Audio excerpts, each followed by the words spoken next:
राजधानी जयपुर में पिछले लगातार 2 दिन से 2 युवा पानी की टंकी पर चढ़ करके मोर्चा खोले हुए हैं लगातार, और सरकार से अपील के पोस्टर भी लगे हुए हैं। इधर मुख्यमंत्री भजनलाल शर्मा और उनके सरकार के कई बड़े मंत्री विधायक हैं, वो उपचुनाव को लेकर के प्रचार में लगे हुए हैं।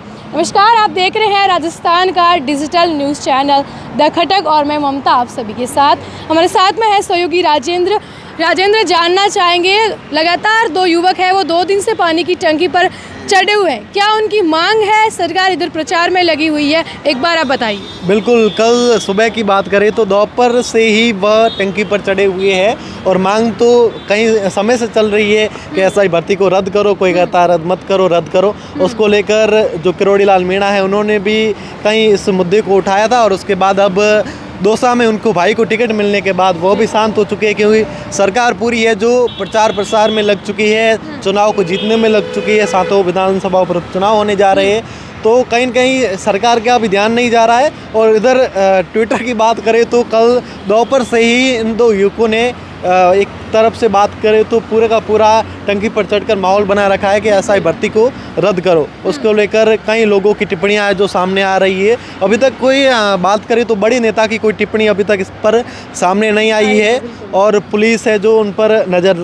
रखाए हुए बनी हुई है। लगातार 2 युवक है जो टंकी पर चढ़े हुए। एक बार आप बताइए उनका दोनों का नाम क्या है और कहाँ के रहने वाले? जी बिल्कुल, जो पानी की टंकी पर चढ़े हुए 2 युवा हैं, टोंक के रहने वाले विकास बिधूड़ी और नागौर के रहने वाले लादूराम चौधरी, ये दोनों लगातार पानी की टंकी पर जब से चढ़े हैं, अपनी वीडियो भी वहाँ से शूट करके वो लोग भेज रहे हैं, क्योंकि नीचे ही उनका पूरा पुलिस प्रशासन का मोर्चा है वो वहाँ पर है, आपको बता। और वहीं लगातार जो डीसीपी है तेजस्विनी गौतम, उन्होंने भी जा कर के वहाँ से युवाओं से, उनसे दोनों से बात करने की कोशिश की थी, वार्तालाप किया, लेकिन उन्होंने बात नहीं मानी और अभी तक वो नीचे नहीं उतरे। सोशल मीडिया पर उनके वीडियोज़ लगातार आपने भी देखे होंगे, आ रहे हैं, वायरल हो रहे हैं, और वो ऐसे में नीचे पुलिस की जीप खड़ी है, पुलिस प्रशासन भी खड़ा है, वो वहाँ से भी वीडियो बना करके भेज रहे हैं। उनका ये भी कहना है कि यहाँ पर जो मीडिया कर्मी है, पत्रकारों को भी है, वो वहाँ से लाइव रिपोर्टिंग के लिए वहाँ से आने नहीं दिया जा रहा है, पुलिस है वो उनको रोक रही है। दरअसल राजेंद्र बताना चाहेंगे कि इनकी जो मांग है उनकी यह है कि एसआई भर्ती 2021 है वो पूर्णतः रद्द हो जानी चाहिए। और इससे पहले भी आपने देखा होगा कि शहीद स्मारक पर एक बड़ा आंदोलन चला था कि एसआई भर्ती रद्द ना हो। बिल्कुल, देखिए किस तरीके से वो खुद ही कह रहे हैं कि हम कोई आतंकी नहीं है, हम सिर्फ बेरोजगार हैं, और एसआई भर्ती को लेकर रद्द करने की मांग कर रहे हैं।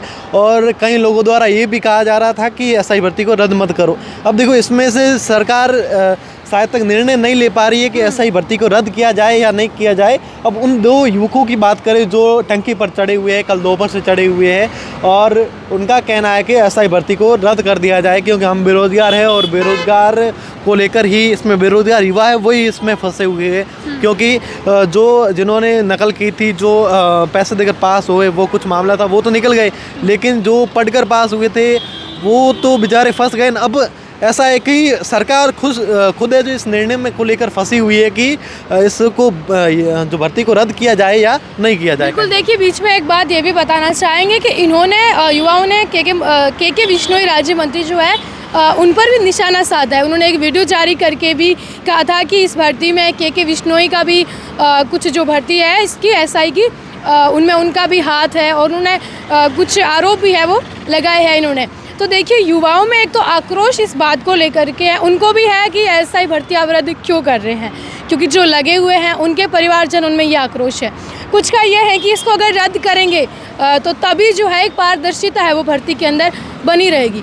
लेकिन जैसे कि एसओजी जितने आरोपियों को जैसे उन्होंने निकाला भी है ढूंढ के, वैसे एसओजी और उनमें से भी जो आरोपी है वो उनको निकाल भी सकती है। ये कहना है जो चाहते हैं कि भर्ती रद्द ना हो, और जो चाहते हैं कि भर्ती रद्द हो, उनका कहना है कि रीट में जब गड़बड़ी हुई थी तो पूरी रीट परीक्षा ही तो रद्द करी थी आपने उसमें से तो उन कैंडिडेट को नहीं रखा जिनकी कोई गलती नहीं थी, जिन्होंने पारदर्शिता के साथ ईमानदारी से अपना एग्ज़ाम दिया था।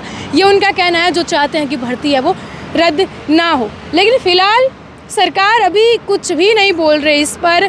हालांकि 20 नवंबर को कैबिनेट की, भजनलाल सरकार की कैबिनेट मीटिंग है, वो भी होने वाली है। हो सकता है कुछ फैसला जो है वो उसमें आ सकता है, इसमें कुछ नई बात सामने आ सकती है। कहीं न कहीं इसके कारण भी रोका जा सकता है कि अभी उपचुनाव होने जा रहे हैं, 13 को मतदान पड़ेंगे और 23 को रिजल्ट आने वाला है।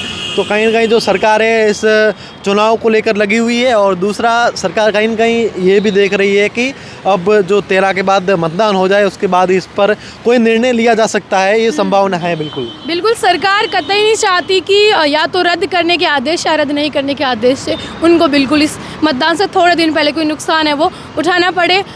इसीलिए फ़िलहाल पूरे जो मंत्री है, सरकार है, वो चुप है, कोई निर्णय वो नहीं हो पा रहा है। हालांकि आरपीएससी के मेंबर भी जब गिरफ्तार हुए थे उसके बाद इस भर्ती ने और तूल पकड़ लिया था। लगातार राजस्थान के युवा जो है वो आंदोलन कर रहे हैं, कुछ रद्द होने के समर्थन में है तो कुछ नहीं होने के समर्थन में है। सरकार को जल्द से जल्द ये फैसला कर लेना चाहिए, क्योंकि देखिए युवा इधर भी परेशान हो रहे हैं, उधर भी, जो भी उनको लगे जैसे मीटिंग करके वो कर लेना चाहिए। फिलहाल ये दो युवा है अभी भी लगातार टंकी के ऊपर चढ़ करके अपना जो आंदोलन है वो लगातार जारी करे हुए हैं। सहयोगी राजेंद्र सिंह, मैं ममता, द खटक, जयपुर।